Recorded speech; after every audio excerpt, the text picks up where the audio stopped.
La Stevens Initiative accorde un intérêt particulier au Maroc compte tenu de ce qu'il a à offrir au concept d'échange virtuel, a précisé Mohamed Abdelkader, le directeur exécutif de ce projet éducatif. Lors d'une rencontre entre une délégation américaine de l'Aspen Institute et des responsables marocains à l'Académie des études diplomatiques relevant du ministère des Affaires étrangères et de la coopération internationale, M. Abdelkader a affirmé que le Maroc a beaucoup à apporter à la Stevens Initiative,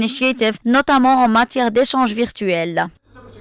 L'importance du Maroc émane de la contribution généreuse qu'il apporte à la Stevens Initiative depuis son lancement en 2015 en termes de soutien et de promotion, lui permettant ainsi d'atteindre un grand nombre d'étudiants dans la région et ailleurs. Avec un décalage horaire de 5 heures seulement de la côte est des États-Unis, le Royaume offre une facilité de communication entre les établissements scolaires et universitaires américains et leurs homologues marocains.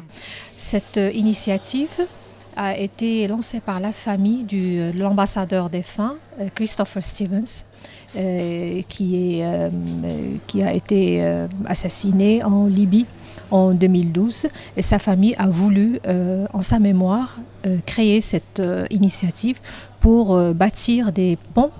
entre les jeunes pour une mutuelle compréhension, pour mieux se comprendre, pour éviter ces actes de violence et de radicalisation et de rapprocher les cultures des uns et des autres. La Stevens Initiative, du nom du défunt ambassadeur américain Chris Stevens, décédé en 2012 lors d'un attentat en Libye, lancé en 2015 et basé à l'Aspen Institute à Washington, fait un partenariat international public-privé qui a pour objectif d'accroître les échanges entre les jeunes des États-Unis et de la région MENA et de rendre hommage à l'héritage de l'ambassadeur Stevens qui a consacré sa vie à jeter des passerelles entre les cultures.